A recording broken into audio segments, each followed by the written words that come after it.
누가복음 15장에는 우리에게 잘 알려진 예수님의 비유 가운데 가장 아름답고 감동적인 세 가지 비유가 나옵니다. 잃어버린 한 마리의 양을 찾아 나서는 목자의 비유, 또 잃어버린 동전 하나를 찾아 나서는 여인의 비유, 그리고 집을 나가 잃어버린 그 아들을 맞이하며 환영하며 기뻐하는 아버지의 비유입니다. 앞에 두 비유는 시대와 문화가 다르면 좀 이해하기가 어려운 그러한 감동이 그대로 전해지지 좀 어려운 그런 비유이죠. 그 시대에 동전을 사용하지 않았고 그 시대에 양을 치지 않았던 현대인들에게는 조금 그 문화적으로 거리감이 있기 마련입니다. 그러나 이 세 번째 비유는 아버지와 아들의 관계, 그리고 한 가정에서 일어나는 이러한 일들은 시대와 문화를 뛰어넘어서 모든 사람들에게 공감이 있는 그러한 내용이기 때문에 예수님은 이 내용을 통해서 예수님이 이 세상에 오신 의미를 우리에게 잘 전해주고 있습니다.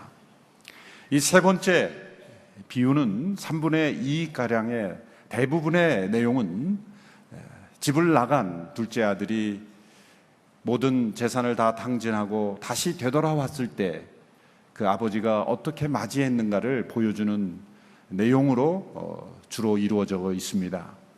나머지 3분의 1의 내용이 바로 이 집을 나간 둘째 아들이 돌아왔을 때 그 아버지가 따뜻하게 환영해주고 또 잔치를 베풀며 기뻐하는 모습을 보고 불쾌해하고 또 분노하는 맏아들의 모습을 그린 내용으로 그려져 있습니다.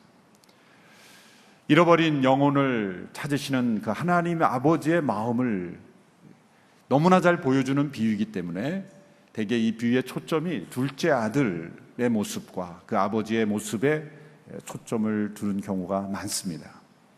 그래서 상대적으로 이 맏아들의 관점, 또 맏아들의 그런 태도에 관해서는 덜 강조되는 그러한 흐름이 있는 것은 사실입니다.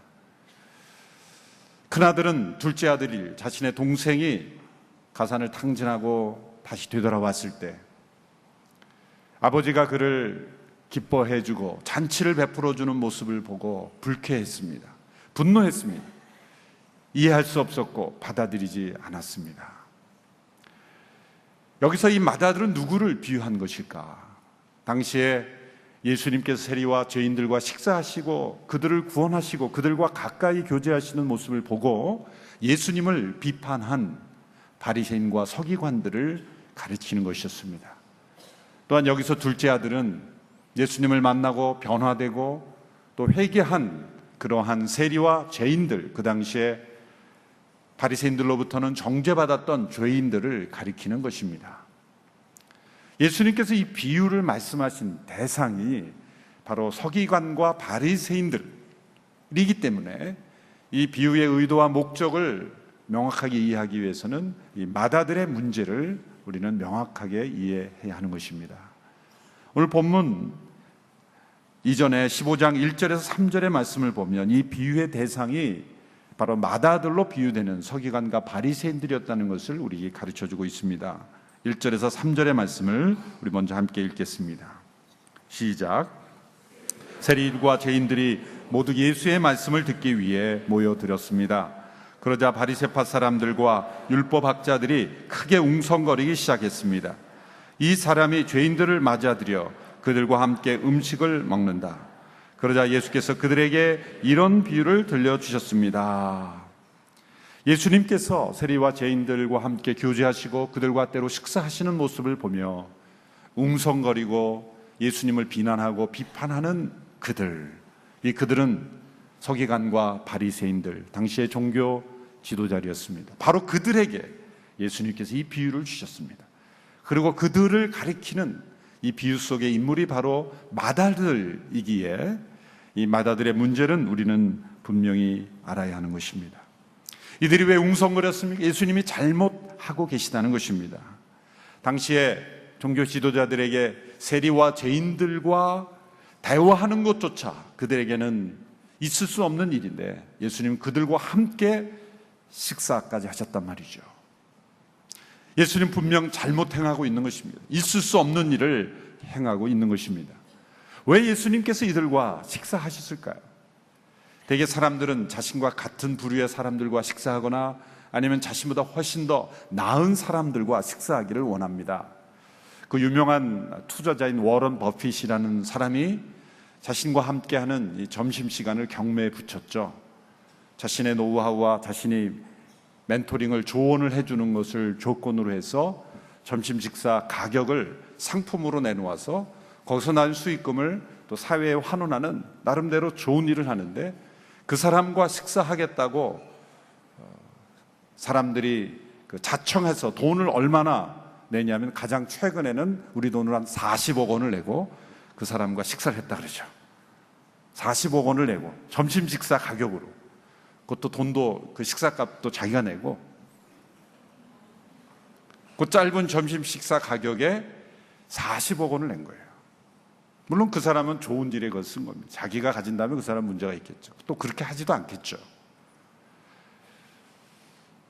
돈을 어떻게 벌 것인가에 대한 지혜를 가진 사람과 하는 식사에 40억 원을 내는 사람이 있다. 저는 그걸 보면서 무슨 생각했냐면, 만일 예수님 오늘 이 시대에 살아계셔서 예수님께서 내가 너희와 함께 식사해 줄 테니 대신 돈 내라, 나는 그 돈으로 이 가난한 사람을 돕겠다, 물론 하시지 않겠지만 그런 식사 프로그램을 제공한다면 얼마나 가격이 올라갈까. 아마 수많은 사람들이 예수님과 함께 나 점심 식사 한번 하겠어 라고 해서 자신의 재산을 가지고 그렇게 하지 않을까요? 워렌 버핏과 비교할 수 없는 가격이 붙으실 예수님이십니다.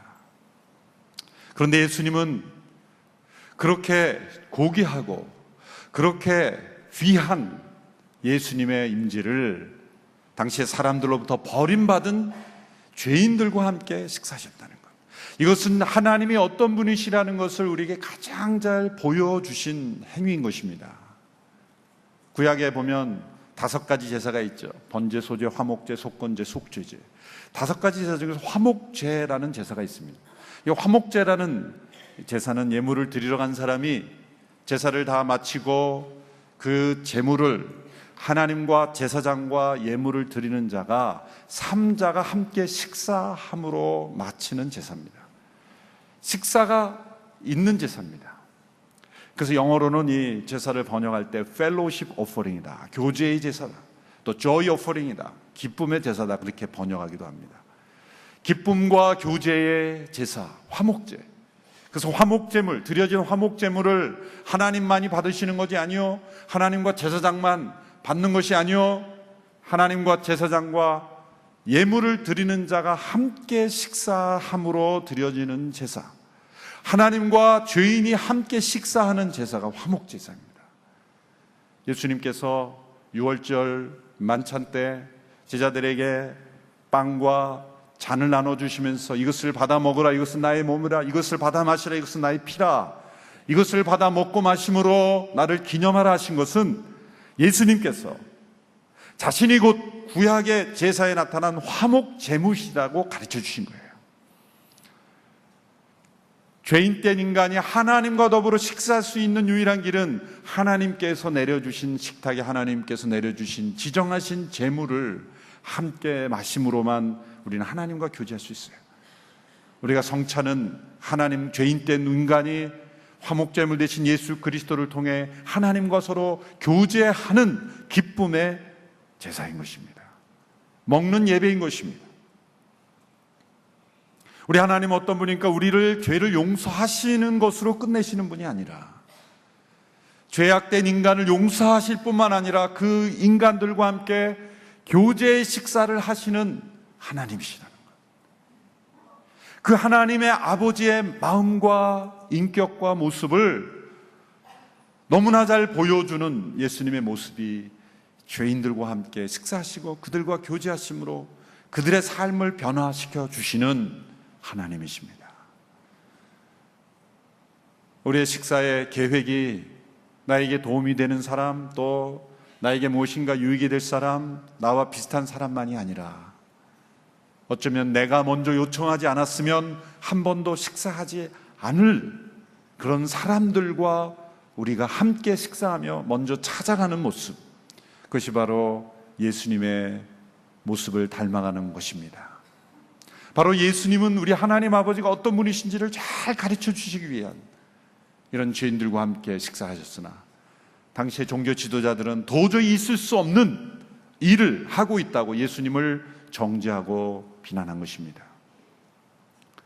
바로 이 비유의 마지막 부분에 나타난 이 큰아들의 모습이 영락없이 예수님께 대하여 분노하고 있는 종교 지도자들의 모습입니다. 25절에서 28절의 말씀을 우리 같이 함께 읽겠습니다. 시작. 그런데 큰아들은 들에 나가 있었다. 그가 집 가까이에 이르렀을 때 음악과 춤추는 소리가 들렸다. 그래서 하인 하나를 불러 무슨 일인지 물어보았다. 하인이 대답했다. 동생이 왔습니다. 동생이 건강하게 무사히 돌아와서 주인 어른께서 살찐 송아지를 잡으셨습니다. 큰아들은 화가 나서 들어가려 하지 않았다. 그러자 아버지가 나와 그를 달랬다. 큰아들이 분노한 이유는 무엇입니까? 정확하게 말하자면 동생이 돌아왔기 때문이 아닙니다. 그도 사람이고 그에게도 양심이 있고 또 그 동생인데, 동생이 아버지의 유산을 받아서 방탕하게 살다가 돌아왔기로서니 동생이 돌아왔다는 것 자체에 대해서 분노하진 않았습니다. 지금 그 큰아들이 분노한 정확한 이유는 저렇게 방탕하게 살다 온 아들이 돌아왔다고 해서 잔치까지 베풀며 음악과 춤이 있는 잔치를까지 만들 이유는 없지 않냐라는 거죠. 그의 마음속에도 동생이 평생 돌아오지 않기를 바라는 마음은 없었을 거예요. 아무리 원수 가진 그 가족 관계라도 잘 되기를 바라지, 또 잘 살기를 바라는 것이지 안 되고 망하기를 바라는 사람은 없을 거예요. 양심적으로. 이 맏아들도 동생이 나가서 잘못된 인생을 평생 살기를 바라는 마음은 없었을 거예요. 집에 돌아왔을 때 나름대로 안심을 했을 거예요. 좋게 보자면 말이죠. 또 실제로 그랬을 겁니다. 그러니까 이 큰아들의 분노를 일으키는 건 뭡니까? 저런 아들이 돌아왔는데 잔치를 베풀어? 그 음악 소리와 그 춤추는 소리가 거슬렸던 것이고 이것은 무엇인가 잘못했다라고 그렇게 여겨지는 거예요.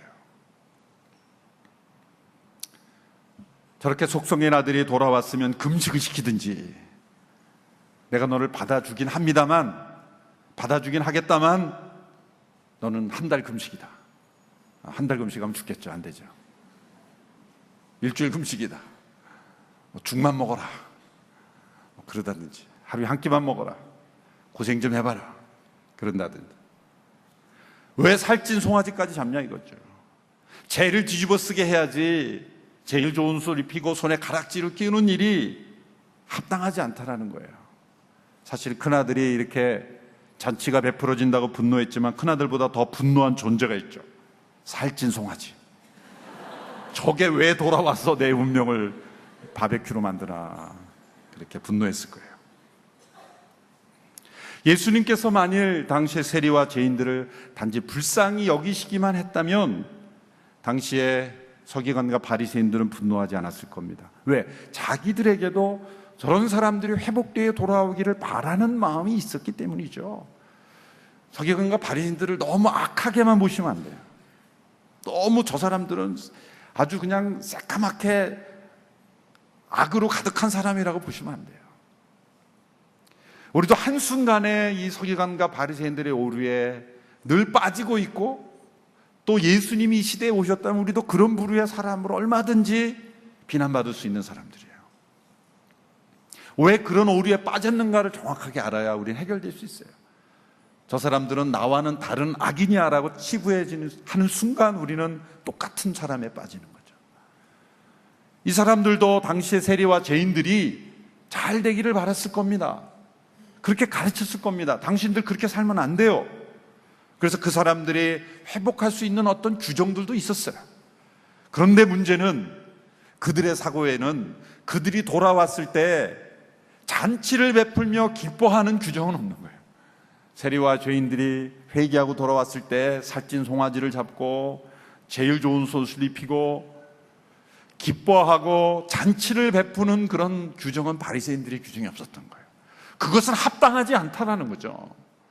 잔치까지는 허용돼서는 안 된다. 죄를 뒤집어 쓰고 돌아온 것에 감사하고 받아준 것에 너희들이 감사해야지 우리가 살찐 송아지까지 잡아서 되겠느냐. 그것이 그 당시의 사람들의 사고방식이었죠. 종교적 논리였죠.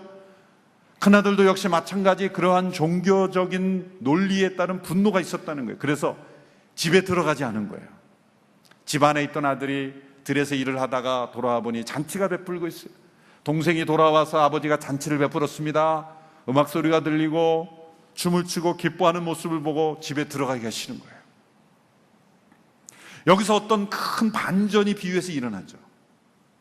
집을 나갔던 둘째 아들은 돌아와서 기쁨의 잔치의 주인공이 되어 있고, 집 안에 있던 큰 아들은 집 밖으로 나가 들어오지 않고 있는 거예요. 왜 이런 반전이 일어났을까요? 아버지의 은혜 때문이죠. 나갔던 아들이 돌아오자 기쁨의 잔치를 베푸는 그 아버지의 은혜 베푸는 모습을 보고 맏아들은 합당하지 않은 것이다, 아버지는 지금 은혜를 잘못 베풀고 있는 것이다 라고 아버지의 은혜를 공격하고 있는 거예요. 은혜가 잘못됐다는 거예요. 그 당시 서기관과 바리새인들은 나름대로 하나님을 열심히 섬기는 종교적인 사람들이었어요.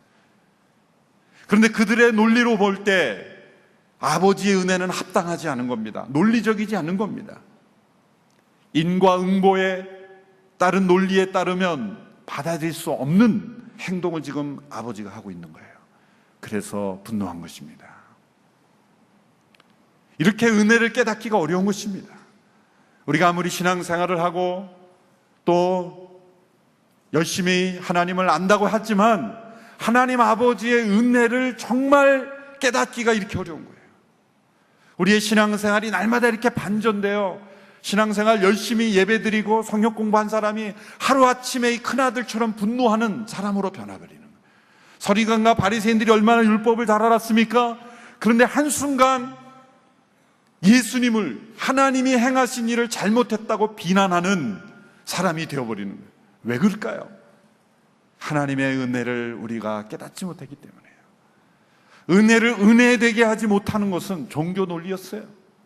어쩌면 우리의 마음속에도 신앙생활을 하지만 하나님의 은혜에 대한 감사와 감격을 한순간에 잃어버리는 이유는 바로 은혜를 은혜되게 하지 못하고 종교의 논리로 우리가 행한 대로 받는, 우리가 신을 감동시켜서 더 많은 것을 얻는 그런 종교의 논리로 우리가 신앙생활을 하고 있는 거예요. 율법주의, 공로주의, 보상주의, 내가 행한 대로 보험을 들듯이 내가 신을 감동시킨 대로 신이 나를 축복할 것이다라는 종교적 논리로 우리가 살아갈 때, 이렇게 허랑방탕하게 돌아온 아들이 돌아왔을 때 기쁨의 잔치를 베풀어주는 아버지의 은혜를 보고 저 은혜는 잘못된 것이다, 그렇게 말하고 있는 거예요.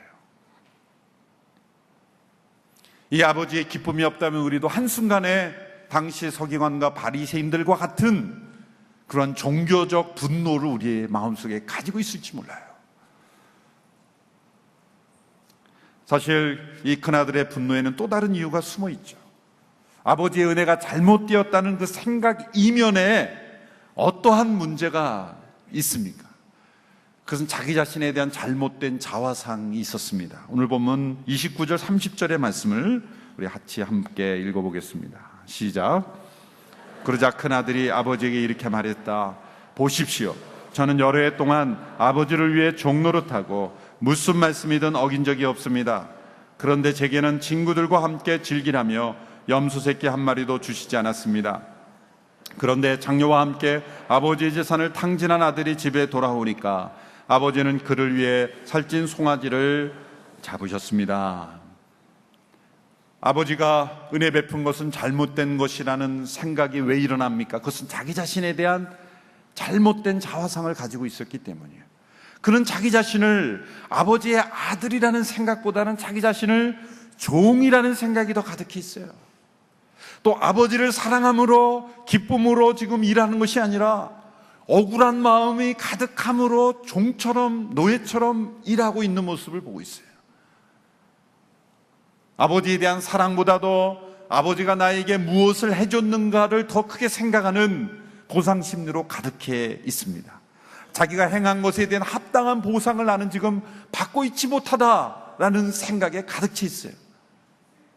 좀 우리가 신앙생활 하면서 내가 신앙생활 한 만큼 하나님이 나를 축복해 주시지 않고 있다라는 생각이 가득해 있다면 바로 잘못된 자아상을 갖고 있는지 몰라요. 나는 왜 신앙생활을 하는데도 하나님이 나를 왜 이렇게 축복해 주지 않으실까? 그런 생각이 가득해 있는지는 않습니까?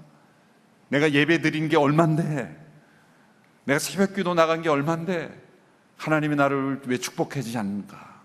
그것은 그 하나님 아버지에 대한 사랑, 아버지와의 교제, 아버지와 나누는 자녀로서의 그 기쁨과 행복이 아니라 종으로서 종이 행한 대로 주인이 보상해주는 주인과 종의 관계로 살아가고 있는 거예요. 잘못된 자아상을 갖고 있는 거예요. 일본의 성서학자인 마타 미초라는 분이 이 큰아들의 반응을 이렇게 해석했는데 아주 예리한 해석이라고 생각합니다. 이 큰아들의 이러한 반응은 자기 안에 가지고 있었던 이 억압된 부분이 표출된 거다. 자기 인격의 한 그림자가 나타났다는 거예요. 가만히 말을 들어보면 굉장히 억울해하고 있죠. 저 아들은 자기가 하고 싶은 대로 마음대로 살고 돌아왔는데 환영해 주는데 나는 내 하고 싶은 대로 못 살았다 이거예요. 뒤집어 보면은 자기도 그렇게 살고 싶었던 거예요. 어떻게 보면. 그런데 나는 그렇게 하고 싶었는데도 참고 이 안에서 열심히 일했는데 나에 대한 보상은 하나도 없다라는 생각을 뒤집어 보면 자기도 그러고 싶었다는 거죠.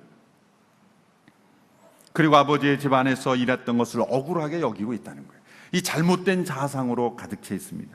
이 큰아들의 말을 가만히 생각해 보면 자기 생각 속에 갇혀 있는 언어들이 많이 나와요. 보십시오. 이렇게 말하자. 아버지가 친구들과 즐기라고 염소 새끼 한 마리도 주신 적이 없다. 참 이 말만 들으면 아버지 굉장히 인색한 아버지죠. 그렇죠?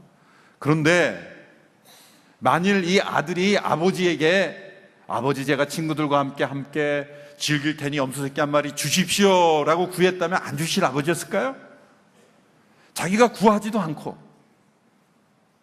친구들과 즐기라고 염소 새끼 한 마리도 주신 적이 없다고 아버지를 비난하고 있는 거예요. 아버지가 그러면 지금까지 얘를 굶겼을까요? 이 맏아들이 아버지 식탁에서 함께 식사한 것만 해도 염소가 수십 마리가 먹었을 거예요.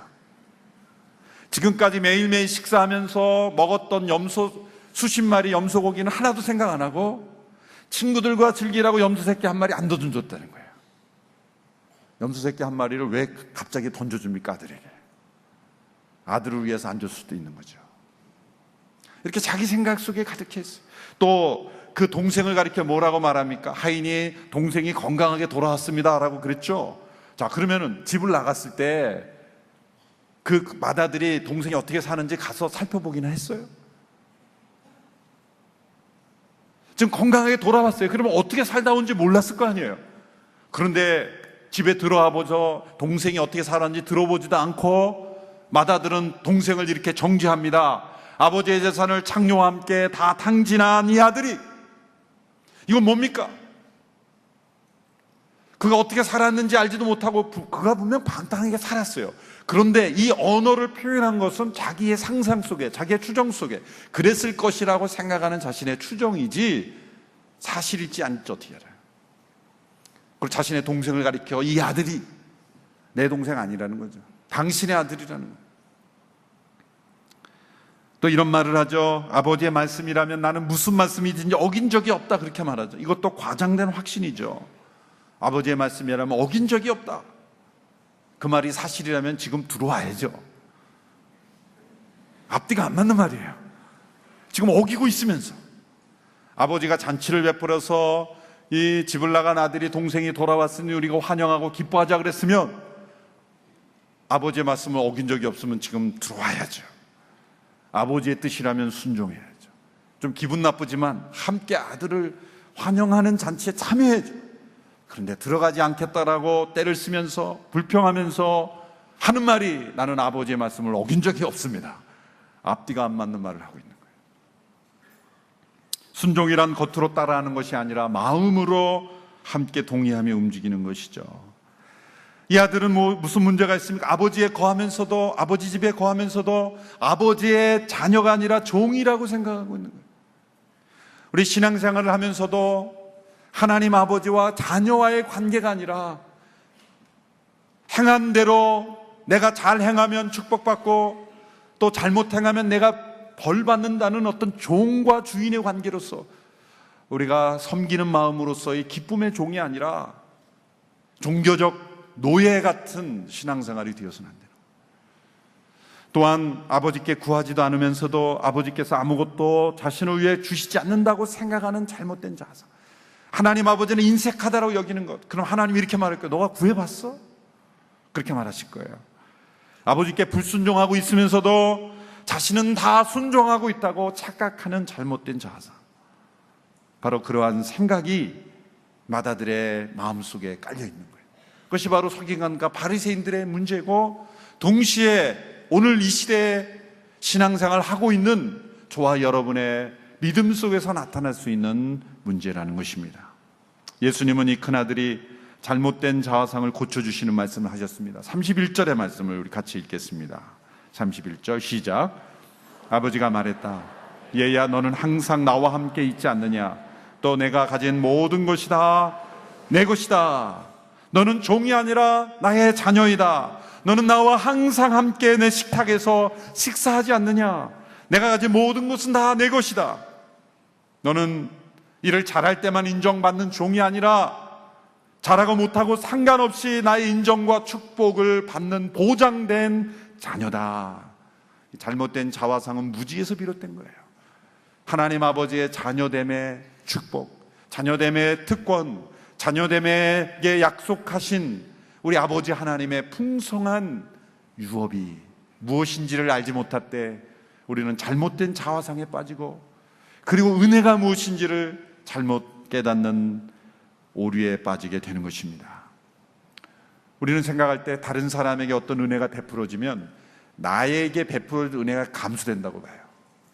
우리 자녀들에게서 그러잖아요.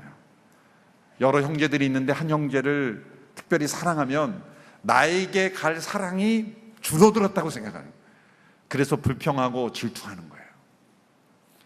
여러분, 태양이 나에게 따뜻이 비춰진다고 다른 사람에게 비춰질 태양이 감소됩니까? 그렇지 않는 것처럼 우리 하나님의 은혜는 모든 사람에게 부어지되, 어떤 사람에게 은혜가 부어진다고 다른 사람에게 주어질 은혜가 감소되는 것은 아니에요. 어떤 사람에게 아버지의 은혜가 부어진다고 해서 나에게 베풀어질 은혜가 감소되는 것은 아니라는 거죠. 제로섬 게임이 아니에요. 저 사람에게 저런 은혜가 부어진다면 나에게도 동일하게 그 이상의 은혜가 부어주시는 하나님이시다. 그러므로 하나님의 은혜 앞에 우리가 불평할 필요 없다.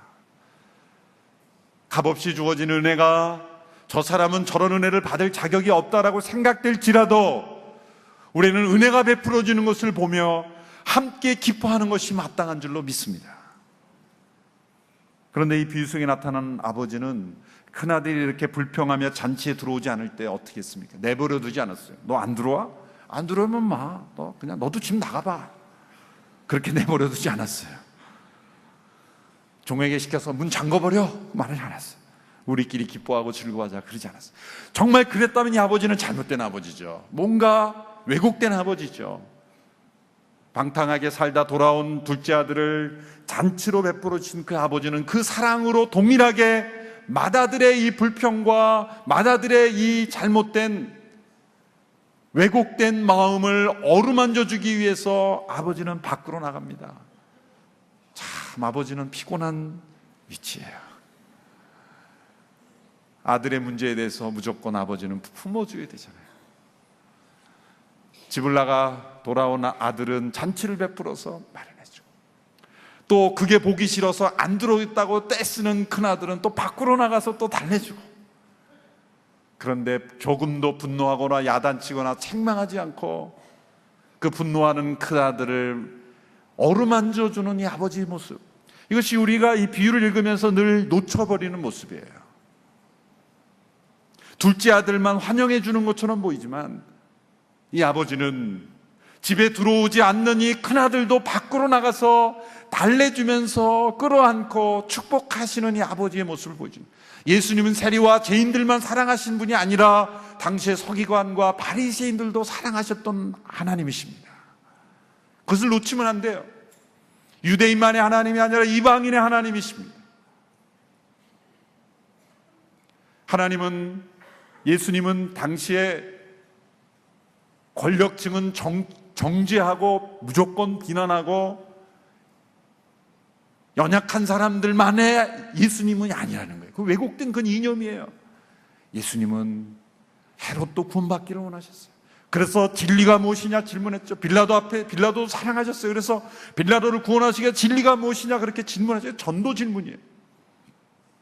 자신을 못 박는 군병들까지도 예수님은 용서하시며 그들을 사랑하셨어요. 예수님은 차별이 없으신 사랑을 보여주신 거죠. 서기관과 바리새인 너희들 또한 나는 사랑한다. 나는 이렇게 세리와 죄인들의 무리가 되어서 세상을 혁명으로 정복시키는 세상적인 지도자가 아니다. 나는 너희들도 사랑한다. 너희들도 나의 사랑을 알기를 원한다 말씀하시는 하나님의 사랑을 전해주시기 위해서 세상에 오신 분이라는 것을 보여줍니다. 그리고 큰아들을 사랑했어서 주시는 마지막 교훈을 우리 마음속에 함께 새겨야 됩니다. 32절의 말씀 우리 같이 함께 읽겠습니다. 시작. 그러나 내 동생은 죽었다가 다시 살아났고 내가 그를 잃었다가 찾았으니 우리가 잔치를 벌이며 기뻐하는 것이 당연하다. 기뻐하는 것이 마땅하다. 큰아들은 아버지의 집에 살면서도 아버지의 마음을 배우지 못했습니다. 그리고 아버지는 그 맏아들이 이렇게 말합니다. 내 동생이다. 내 동생이니 잃어버린 동생을 다시 찾았으니 우리가 기뻐하고 즐거워하는 것이 마땅하지 아니야. 여러분, 이 마땅히 있어야 될 아버지의 기쁨이 우리 가운데 있습니까? 이 맏아들의 모습으로 나타난 이 종교인들의 왜곡된 모습이 혹 우리 안에는 없는지, 우리 안에 있어야 될 아버지의 기쁨, 잃어버린 영혼이 돌아오는 것을 기뻐하는 기쁨, 세례를 받을 때 우리의 마음속에 그 아버지의 기쁨이 함께 나타날 수 있게 되기를 바랍니다. 방하던 영혼들이 주 앞에 돌아올 때 그것을 기뻐하는 기쁨이 우리 심령 속에 가득한 이 아버지의 기쁨이 우리 가운데 있을 때 참되게 우리는 아버지의 자녀로 살아가고 있는 줄로 믿습니다. 방하다 돌아온 영혼이 나의 동생이라고 여길 수 있는, 내 형제라고 받아들일 수 있는 그러한 믿음, 그것이 아버지의 자녀된 우리에게서 있어야 할 마땅한 반응이요 또 마땅한 감정이라고 믿습니다. 기뻐하는 것이 마땅하다 하신 주님의 말씀이 우리의 삶을 움직이는 그런 마땅한 우리의 믿음에 이르는 우리 모두가 되기를 주님의 이름으로 축원합니다. 기도하겠습니다. 하나님 아버지, 마땅히 있어야 될 기쁨이 우리 가운데 없습니다. 아버지의 마음을 잃어버렸습니다. 아버지의 은혜를 잘못 깨닫고 있습니다. 아버지의 마음을 품지 못하고 있습니다. 잘못된 자화상에 빠져 있습니다. 주님, 우리의 믿음을 고쳐주시고 우리의 믿음이 풍성한 믿음, 너그러운 믿음, 사랑으로 가득한 믿음, 은혜로 충만한 믿음 되게 하여 주옵소서. 예수님의 이름으로 기도하옵나이다. 아멘.